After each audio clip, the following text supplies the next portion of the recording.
Cinema ரகசியம் நேயர்களுக்கு வணக்கம். தமிழ் சினிமாவின் முன்னணி நடிகராக இருந்து தமிழகத்தின் முதல்வராக பொறுப்பேற்று தொடர்ந்து 3 முறை ஆட்சி செய்த எம்ஜிஆர் தனது ஆட்சி காலத்தில் திரைத்துறையில் நடைபெற்ற பல்வேறு விழாக்களில் பங்கேற்றிருந்தார்.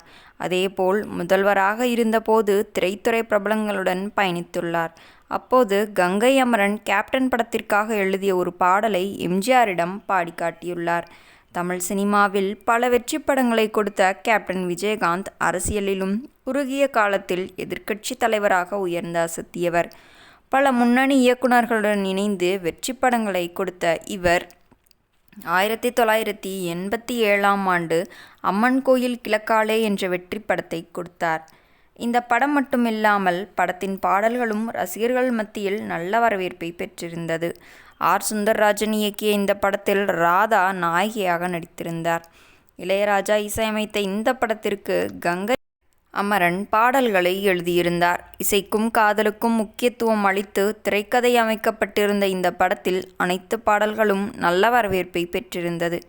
குறிப்பாக விஜயகாந்த் விரக்தியில் சாராயக்கடையில் பாடுவது போன்று வரும் 3 முடிச்சாலே என்று தொடங்கும் இந்த பாடல் இன்றைக்கும் காமெடி மற்றும் சோகம் என இரண்டுக்குமே ஜாலியாக கேட்கும் பாடலாக அமைந்துள்ளது.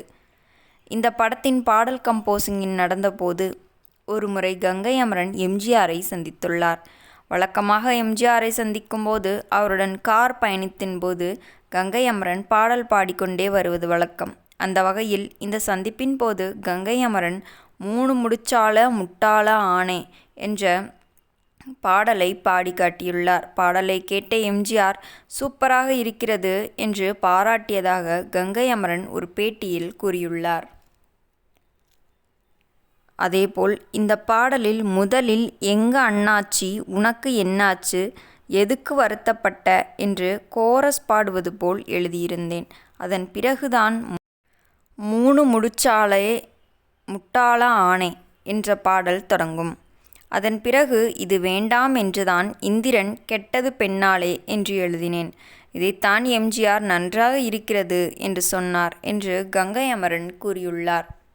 நேயர்களே, இந்த பாடல் உங்களுக்கு பிடிக்கும் என்றால் மறக்காமல் இந்த வீடியோவிற்கு ஒரு லைக் கொடுத்துவிட்டு நமது சினிமா ரகசியம் சேனலையும் சப்ஸ்கிரைப் செய்து கொள்ளுங்கள். உங்கள் ஆதரவுதான் எங்களின் மிகப்பெரிய பலம்.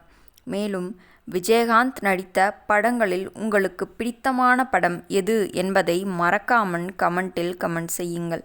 அதேபோல் உங்களுக்கு விஜயகாந்த் பேசிய வசனம் ஏதேனும் உங்களை மனதில் கவர்ந்த வசனம் என்றால் அதையும் மறக்காமல் கமெண்டில் கமெண்ட் செய்யுங்கள். மீண்டும் நாளை சந்திப்போம். நன்றி, வணக்கம்.